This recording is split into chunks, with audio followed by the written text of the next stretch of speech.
آپ نے سنا ہوگا حضور نے سورہ رحمان کے بارے میں فرمایا ہے، سورۃ الرحمن عروس القرآن. یہ سورہ رحمان جو ہے یہ قرآن کی دلہن ہے.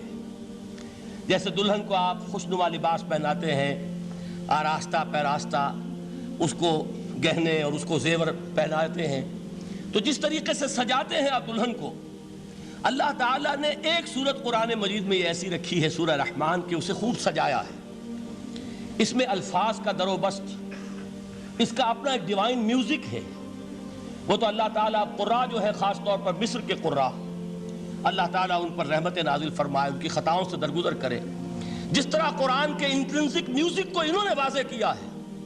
واقعہ یہ ہے کہ اگر یہ لوگ نہ ہوتے، شیخ عبد الباسط محمد عبد الصمد، شیخ محمود خلیل الحصری، یہ لوگ کہ جنہوں نے قرآن کے اس غنا میوزک، یہ لفظ جو ہے آپ حیران نہ ہو کہ میں یہ کوئی شاید توہین کر رہا ہوں قرآن کی، حضور نے یہ لفظ استعمال کیا ہے. تغنو، اس قرآن کو اچھی سے اچھی خوشلہانی کے ساتھ پڑھو. من لم یتغن بالقرآن فلیس منا، جو قرآن کو بہتر سے بہتر انداز میں، اچھی سے اچھی آواز میں، خوشلہانی کے ساتھ پڑھنے کی کوشش نہیں کرتا، وہ ہم میں سے نہیں ہے. بلکہ ایک مرتبہ حضور رات کے وقت آپ گشت پر تھے اپنے ساتھیوں کے حالات معلوم کرنے کے لیے.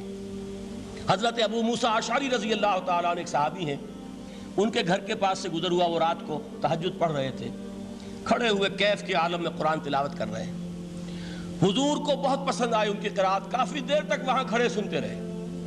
اب انہیں کیا پتا کون سن رہا ہے. بالکل اسی طرح سمجھ لیجئے ایک بات یاد آئی ہے. حضور فرماتے ہیں کہ جس طرح کان لگا کر اللہ قرآن کو سنتا ہے، کسی چیز کو نہیں سنتا. ہمیں نظر نہیں آتا نا، ہمیں معلوم نہیں ہے. ہم قرآن پڑھ رہے ہیں تو سننے والا کون ہے؟ سب سے زیادہ کان لگا کر خود اللہ. یہاں اس لیے مجھے یاد آیا کہ ابو موسیٰ اشعری کو کیا پتا تھا کہ کون سن رہا ہے.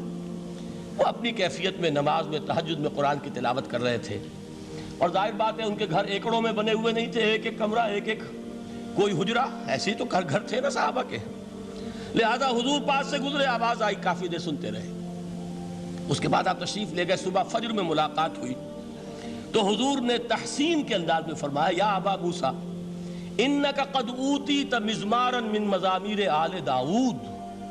اے ابو موسیٰ، تمہیں تو آل داؤد کے سازوں میں سے ایک ساز اللہ نے عطا فرما دیا ہے. جس طرح حضرت داؤد، لہن داؤدی مشہور ہے کہ جب وہ پچھلے پہر رات کو حمد کے ترانے الاپتے تھے، قرآن میں ہے کہ پرندے شامل ہو جاتے تھے ساتھ، اور پہاڑ وجد میں آتے تھے، پہاڑ بھی ان کے ساتھ شریک ہوتے تھے. تو جس طرح کا اللہ نے ان کو لہن عطا فرمایا تھا، حضور نے تحسین کے انداز میں فرمایا ہے ابو موسیٰ اشعری، اللہ نے تمہیں بھی آل داؤد کے سازوں میں سے ایک ساز عطا فرمایا. بہرحال قرآن مجید کا جو یہ میوزک ہے، قرآن کے الفاظ کا جو حسن ہے، جہاں تک حسن معنوی ہے وہ تو ہر لفظ میں ہے، لیکن یہ حسن ظاہری، حسن صوتی، حسن لفظی، یہ اپنے کلائمیکس پر آپ کو نظر آئے گا سورہ رحمان میں. لیکن قرآن میں یہ سورت اس اعتبار سے بھی ممتاز ہے، اس کی 4 آیات پر ذرا توجہ کریں گے، عجیب حقائق سامنے آئیں گے. جہاں یہ قرآن مجید کے حسن صوت اور حسن لفظی کی معراج ہے، وہیں اس کی پہلی 4 آیات میں 4 چوٹی کی چیزوں کا ذکر ہے، سب سے اونچی چیزیں. پہلی آیت کیا ہے؟ الرحمن. ایک آیت ہو گئی. رحمان کیا ہے؟ اللہ کا نام ہے. کبھی آپ نے غور کیا اللہ کے ناموں میں سب سے پیارا نام کون سا ہوگا؟ رحمان. کیوں؟ اس کا مادہ کیا ہے؟ رحمت. ہمیں سب سے بڑھ کر جس چیز کی ضرورت ہے وہ کیا ہے؟ رحمت خداوندی. نام اچھی طرح سن لیجئے اس حضور کے قول کو. حضور فرماتے کوئی شخص جنت میں مجرد اپنے عمل کی بنیاد پر داخل نہیں ہو سکے گا جب تک کہ رحمت خداوندی دستگیری نہ کرے. کسی صحابی نے بڑی ہمت اور جرأت کا ثبوت دیا کہ پوچھ لیا، کیا حضور آپ بھی؟ جب آپ نے فرمایا کوئی شخص داخل نہیں ہو سکتا جنت میں محض اپنے عمل کی بنیاد پر جب تک کہ رحمت خداوندی جو ہے وہ دستگیری نہ فرمائے. پوچھا گیا کیا آپ بھی؟ آپ نے فرمایا ہاں میں بھی.